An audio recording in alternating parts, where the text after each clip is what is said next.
Hey everyone, I'm your host Marcus Norman of the Gentleman Style Podcast Show, and today we are going to talk about fitness, health, and I have the man, the expert here on the Gentleman Style Podcast Show today.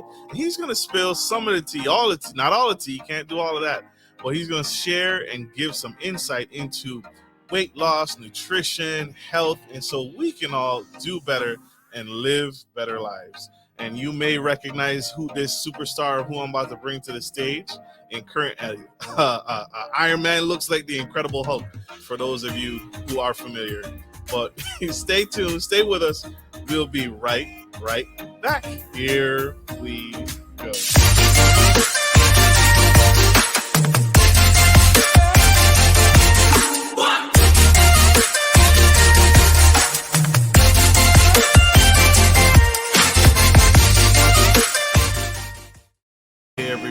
It's your host, Marcus Norman of Gentleman Style Podcast Show, and I have the incredible Mr. Jeff Later on the Gentleman Style Podcast Show today. And he is here to help people live a better life, level up, and find optimal ways to achieve health and better wellness. And this man, when you see him, when he comes to the stage, this man is living his absolute best life, but he's giving back and sharing and cultivating the minds of you, me, and everyone around him to live their absolute best life and to share that it's actually not impossible. So help me welcome to the stage. I can't hold this rock star back any longer, Mr. Jeff Later. Thank you so much for having me. I'm excited to be here. Absolutely. I'm excited to have you, sir. Thank you for being here. And like I said, the man is Jack. This man is incredible. I am slacking, Mr. Later. I apologize. But I mean, no apology necessary. I appreciate you. I mean to go to the gym after this show. So I'm gonna get right. I'm gonna fix it. Cool. If that helps for motivation, then I'm glad I'm here. That's awesome. It worked. But Mr. Later, diving right in. Why personal fitness? When did you realize that this is your path? Because you've won competitions, bodybuilding, lifting, various competitions. You've traveled the world, and now you're giving back to society. But when did you first notice, hey, I got something here. I can do something here? That's a good question, because it was a passion that I had from a young age, but it's not something that I realized was going to be a career path for me until a little bit later in life. Just because I never considered fitness to be like a real career. It wasn't a real job. It's not a real way to make a living or support a family. And so it's not something that I pursued professionally until I was 30, honestly, maybe a little bit before that. I did personal training through college, but it was always kind of a side gig. It was never my primary employment. It was something I always did on the side and pursued my own health and fitness, my own goals. And obviously I did compete in bodybuilding, and that was something that I was super passionate about, and I still am. But it wasn't until things kind of grew organically just through helping other people, and they got great results and spread the word, and my passion grew from that. But it really did start with my own journey. I think it probably does for a lot of people. And then you develop a passion for it, and you see how it impacts the lives of others. And that really is, that's what drives me every day now. And I appreciate that. And that makes so much sense, because that's true. Right. And I'm glad you was able to share that honesty about yourself, that you didn't realize that this was an actual career field for you. This was an actual profession that you could do long term. That's huge. I think most people are like that. They don't realize their innate gift. They don't have to later on. But how did you get your family on board? Right? How do people, if I'm struggling with weight gain, I'm struggling with weight loss, how do I get my family on board? Because I can't just do this by myself. I can cut all the stuff out. I can cut out all the bad foods and the exercising. But is there a way, a secret to get my family on board with me? That is something that it does prove to be a challenge sometimes, because, I think food, for example, is something that we share socially, and something that some relationships are not necessarily built upon that, but it's something that they share together. And so if you choose to kind of flip the script and change maybe something that you shared together, like, hey, every Friday night we always go out for pizza. Honestly, like if you were working with me and you were a client of mine, I would say continue doing that, because it's the consequences of that impacting your marriage or your relationship would far outweigh the benefits of, improving your health. But the thing is it doesn't have to be one way or the other. And that's what I kind of discovered that the hard way, because as I pursued bodybuilding, I have a very OCD personality, and I went all in, and I probably went way too strict. In fact, I didn't eat anything that wasn't on my very specific meal plan for over 2 years at one point. Um, and I kind of drove myself a little bit crazy. Not that we need junk food or that we need to have a burger or our body needs to have pizza or anything like that. It was more the principle, and I just didn't have as much balance in my life, and I probably sacrificed more than more than was necessary to get the outcomes that I was after. So, how do you get your family on board? Involve them. I think if you do have a goal, like, hey, I want to lose X amount of weight, and you need, I would even have like an upfront discussion. If you have kids, if you have a spouse, say, this is something that's very important to me. I need your support. Will you support me? And if they truly do love you, then they will. So I think it really is. It's something that you need to kind of make a decision on together. And that's fair. That's huge. That's fair. And because it's like I said, it's not a. I don't think it's a one in one journey. But what's the common denominator? What is the common thing? Because you coach to this, you and your team mentor people to get the best fitness results or achieve their fitness goals and results. What is the common denominator? What are you seeing out in the industry, out in the world, that's common to why people are struggling, losing weight, gaining weight, and living their best life? What's the consistent problem? Is it the diet? Is it the family not being on board, or is it maybe it's internal? It's me. I'm the problem, right? What's the common denominator that you've seen? Well, that's it right there. You said at the end, you can look at different dieting tactics and all the different diets that come and go, keto, fasting, Atkins, blood type diet, HCG. There's been all sorts of things that have come and gone. But what's the trend? Are we getting leaner? Are we getting fitter? Are we getting healthier? No. In fact, life expectancy has actually gone down for the first time in the history of mankind. Life expectancy has gone down. And so obviously, there is no such thing as a revolutionary diet, a new miracle weight loss fad that's going to all of a sudden improve the lives of others, because that's not the solution. Those are simply touching on the surface. And we do need a strategy. We need to have some knowledge of how to eat in a way that serves us, right? But that's not the reason why these diets don't work for us, because we all can lose weight, and everybody that's listening probably has lost weight. But if you're not where you're at, then you probably regained it, because that's what happens with almost everybody that tries a diet. In fact, the success rate of diets is abysmally low. I mean, it's like less than 5%, depending on how you judge it. And like, I mean, if I had a 5% chance of success, I don't know that I would attempt something, right? True. So the common denominator, though, is not necessarily the diets, or it's not like, oh, well, these guys involve carbs, and carbs are what makes us all fat. That's not true. So it's not necessarily that. It really is kind of what's going on between the ears. We tend to self-sabotage, and there's a lot of reasons as to why that happens, but we have so many different limiting beliefs and things that sometimes go way back to our childhood that have caused us to think that, weight loss is hard for me, or I'm not one that can be fit. I'm not one that's healthy. We have all these different identities that we have, and beliefs that we have about ourselves that limit us.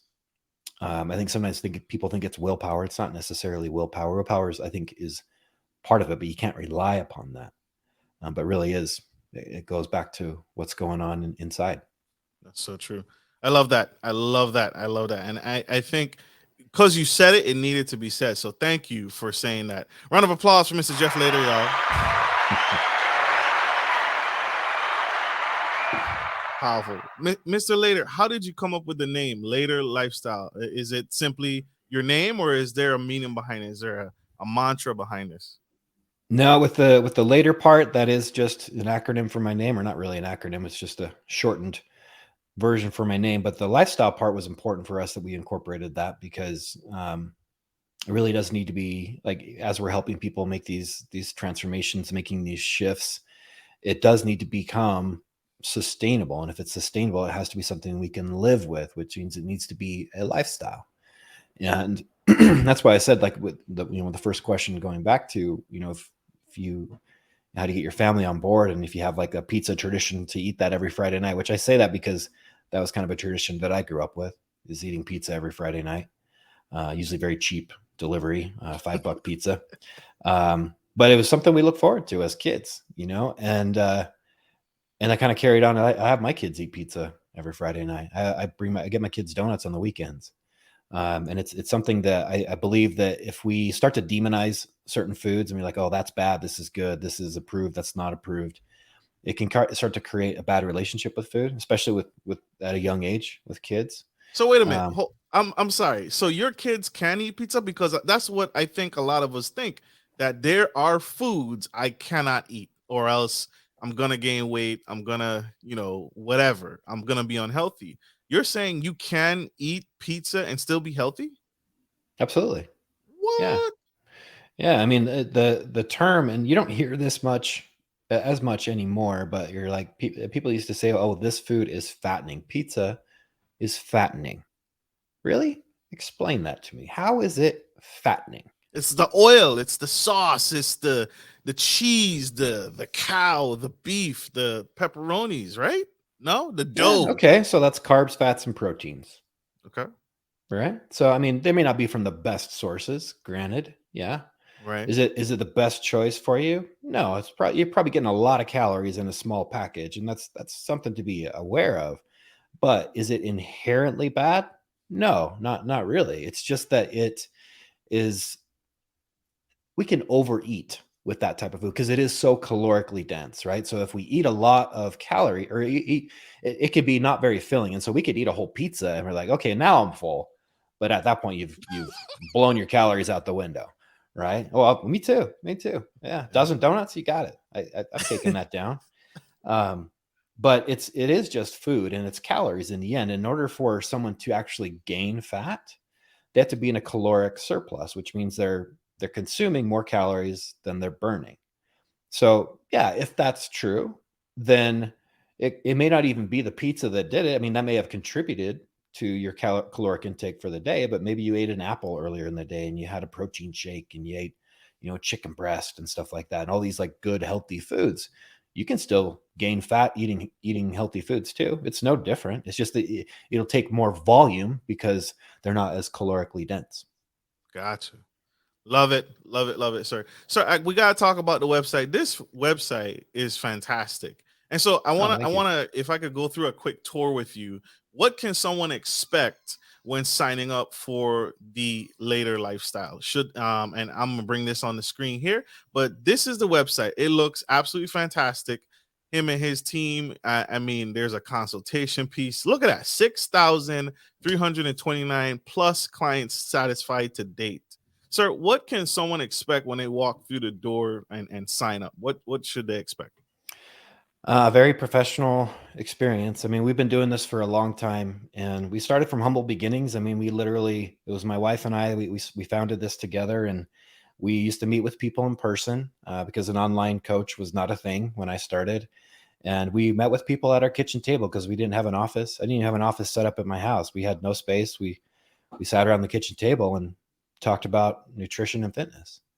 And so we've evolved greatly since then. We have a team of about 15 now, 15, 14, something like that. And all very, very passionate about what we do. We're constantly learning. I mean, what can somebody expect?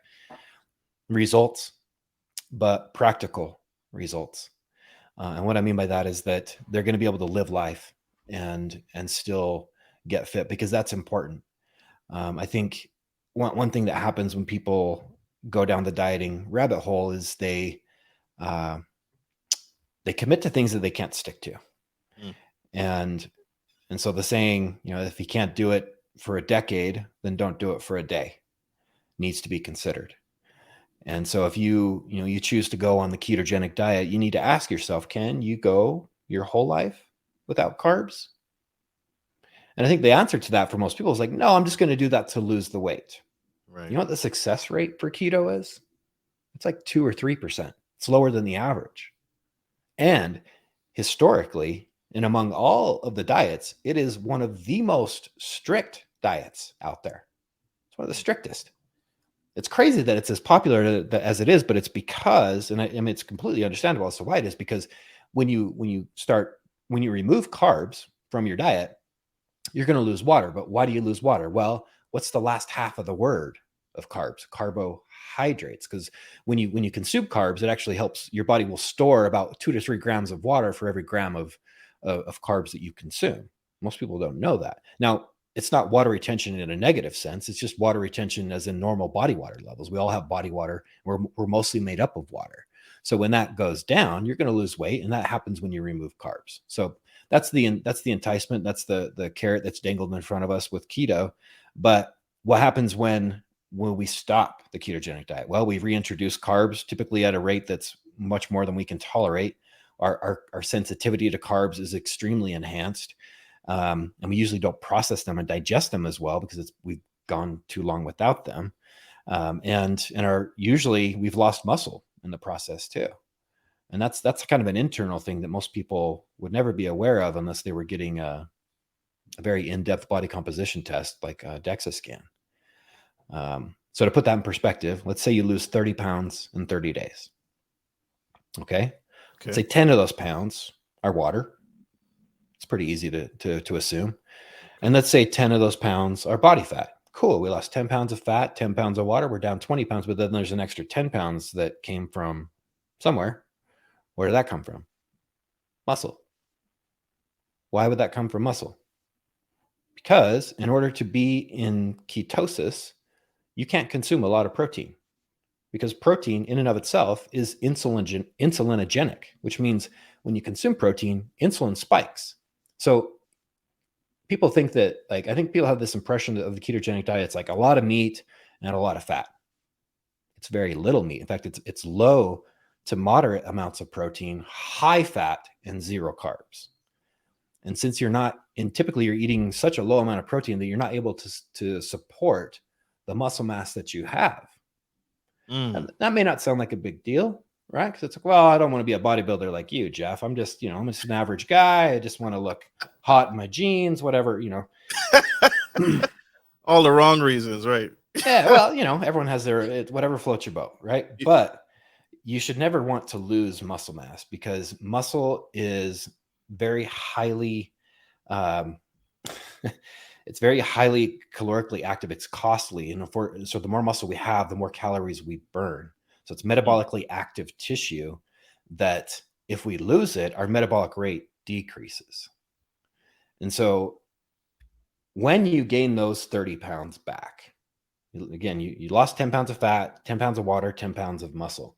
When you gain the 30 pounds back, you're going to get those 10 pounds of water back. You're going to get those 10 pounds of fat back, but you're not going to get the 10 pounds of muscle back unless you all of a sudden just spontaneously started working out like crazy and ate enough protein, which is not what typically post keto dieters do.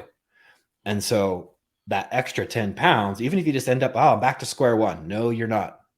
You're back to square -10, because now you have 10 additional pounds of body fat that you've stored, because that 10 pounds of muscle that you lost was replaced with body fat. And you have a crippled metabolism because of it. Because you lost muscle. Because you lost muscle. And, probably the extreme nature of the number of calories you were eating as well. Your body adapts to that in a negative way. Hormones decrease. Does the later lifestyle adapt literally to someone's lifestyle? So if I'm vegan, or if I have a pescatarian diet or a vegetarian diet, or I want to, is there a formula a consultation with meal prepping or food planning or food coordination in the later lifestyle program? We do. Everything is adapted to the person. It's all customized and personalized. And there's a lot of people that say customized, and I think customized can be viewed in a couple different ways. I think customized would be, well, okay, you're a 40-year-old man that's 200 pounds, 5'10", and have X amount of body fat, and you're sedentary during the day. So like the basic stats, right? Okay, that's better than just saying male or female, or just like, here's a generic cookie cutter plan. But it doesn't take into account your dieting history. It doesn't take into account what your food preferences are. And I think that's important when you're looking at what you're signing up to eat on a daily basis, or at least on a regular basis. Because if you're eating food that you hate, do you think you're going to stick to that? Even if it gives you results, I guarantee you won't. I have met some really strong-willed people that refuse to add in any sort of variety into their diet, and they can stick with it for a while, but at some point they break.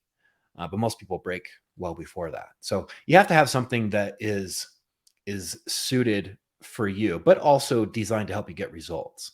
And it's just going to make it more sustainable, more likely to stay consistent with it. And that is important, because if you can't stay consistent, you could have the most perfectly written diet plan that written by, someone way smarter than myself. But if you can't stick to it, that diet plan's not going to work for you. And that's not a good diet plan at all, because you can't stick to it. So I would rather you do something. And if that means that you I just can't live without my pizza on Friday nights. And because you can't have your pizza on Friday nights, you end up binging every night at midnight because you wake up hungry. And so if we can allow a few exceptions here and there, or even teach you how to incorporate those things, so it's not even an exception, it's just part of your plan. I've had pizza on plans before. I've had Coke on plans before, real Mountain Dew with the full sugar on plans before. I've had all sorts of things on plans that you wouldn't consider to be diet foods, and people get excellent results. Why? Because they can stick to it. And that's important, that consistency and that perseverance. Jeff later, y'all. Told y'all, the man, the myth, the legend here is spilling the tea. Well, not a legend, but we have to go to a quick commercial break. We'll be right back. Don't go anywhere. Stay tuned. If you're looking for a reliable, professional trucking and logistics service, you've come to the right place. Musa Trucking is a veteran-owned and operated premier transportation provider that can help with all of your trucking and logistics needs. Musa is revolutionizing the trucking industry through strategic partnerships, the development of core personnel, and the use of cutting-edge technology. Our inventory system ensures that cargo ends up divided into the right trucks and reaching the correct destination. Our drivers are dedicated to transporting goods efficiently and safely. Contact us today to get started by visiting the website on the screen or by calling 757-756-5246.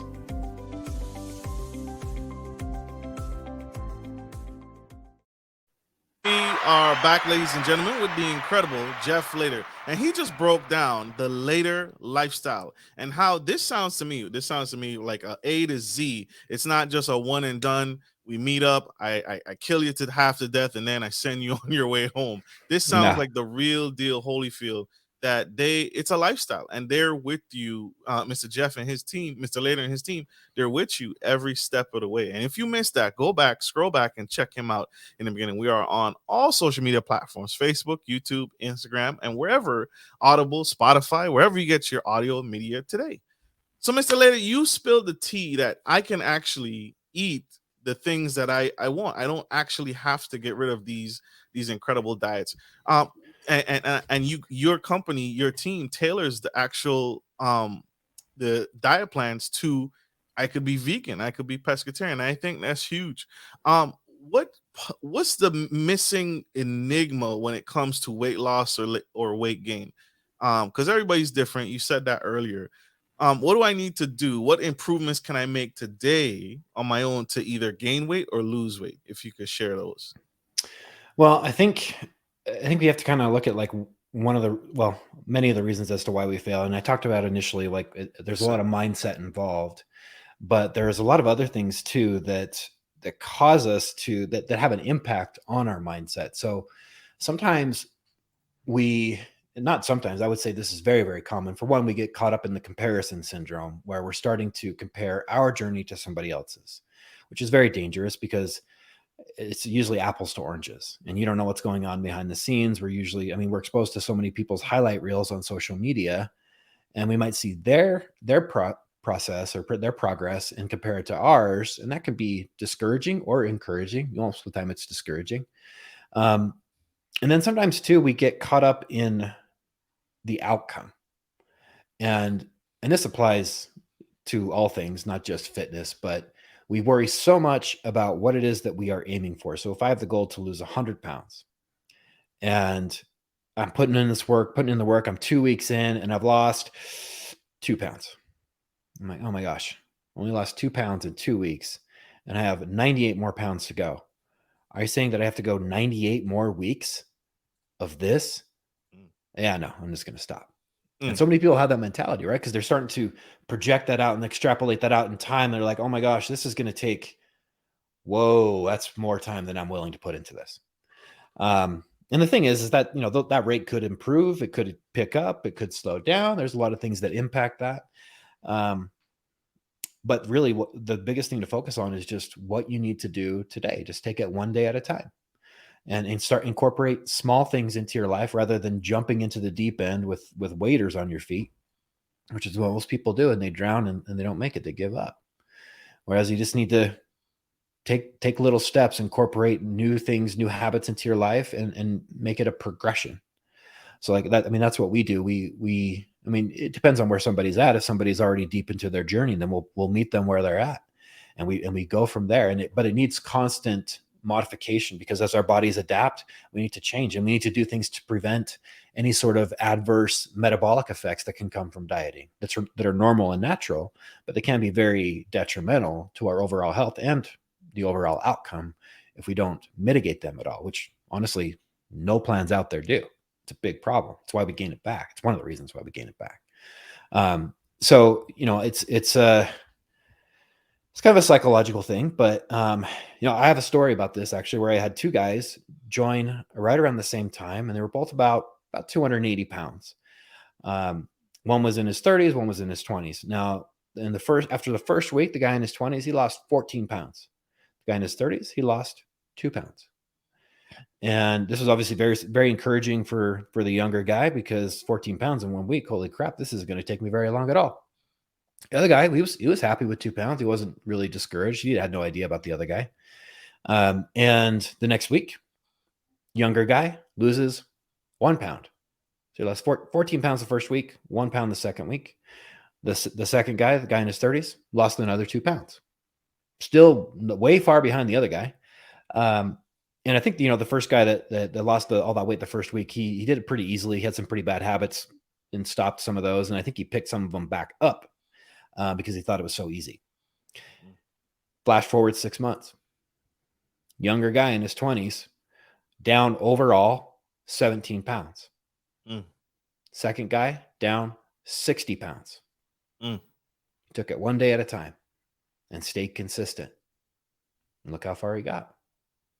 So that sometimes we don't keep our eyes on. Sometimes we need to be looking like just at the steps that we're taking right in front of us rather than looking up. It's kind of like if you look up when you're walking, you're going to trip over shit in front of you.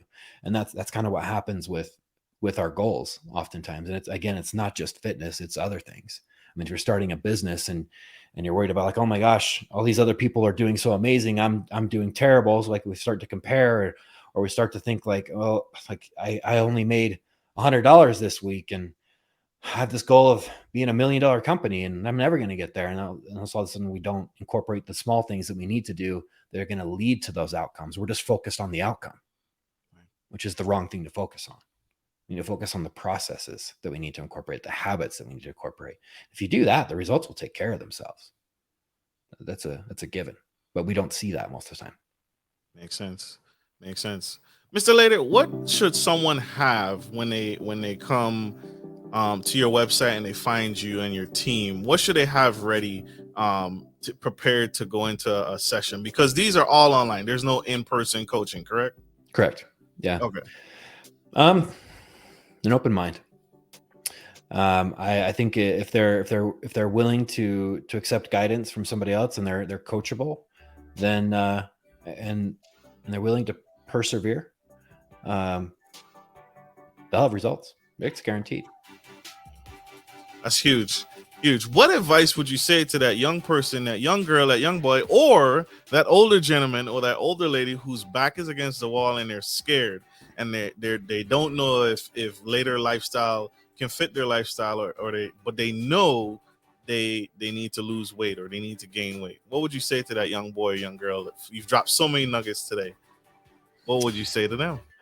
Well, especially in the fitness world, there are so many different programs, so many different diets to choose from, a lot of different people like me out there. I think there has to be a good connection. I think that our message has to resonate with them. And if it doesn't, then yeah, we wouldn't want you to sign up. It's got to be a good fit. I mean, we really are, we're a relationship-based coaching company. Meaning that we create good relationships with our clients, because the better that we know you and the better insight we have on your thought processes and what's going on in your life, the more effective we're going to be at helping you navigate your way through it and come out on the other side healthier and more empowered. And so, that connection, I think, has to be there. And I mean, we do a consultation call, which is more like an interview, to make sure that it is a good fit. Perfect. Love it. Love it. Love it. Love it. Get connected. How can people connect with you? How can people find you and get on board with what you're doing? They're welcome to. Honestly, the easiest way is probably to find me on Instagram. I'm always posting content on there. And my screen name is just at jefflater.com or sorry, just at jefflater, JEFFLATER. You can actually go to jefflater.com too. And that will take you to all my links. But my company website is Later Lifestyle or laterlife.com. Either one will work. And the later is L8 as in the number R. So L8R lifestyle.com or L8rlife.com. Love it. Love it. Thank you, Mr. Later. Thank you for making time today. This has been fantastic. So get that website back up there. And thank you for being here and giving back in this way. This is phenomenal, sir. I want to say this to you publicly. Don't give up. Don't give up on us because we need you. We need you. We are not living well. We're not living our best lives, and we're losing the health race. And so we need you. So please don't give up. Well, thank you for having me. And honestly, that would be my message to everybody too, is don't give up. Don't ever stop taking care of yourself. Persevere. You have one body. Take care of it. Live your best life. Absolutely. And if you're not living your best life, connect, please. If you can't, if you remember nothing, get in contact with me and I will get you in contact with Mr. Later and his team.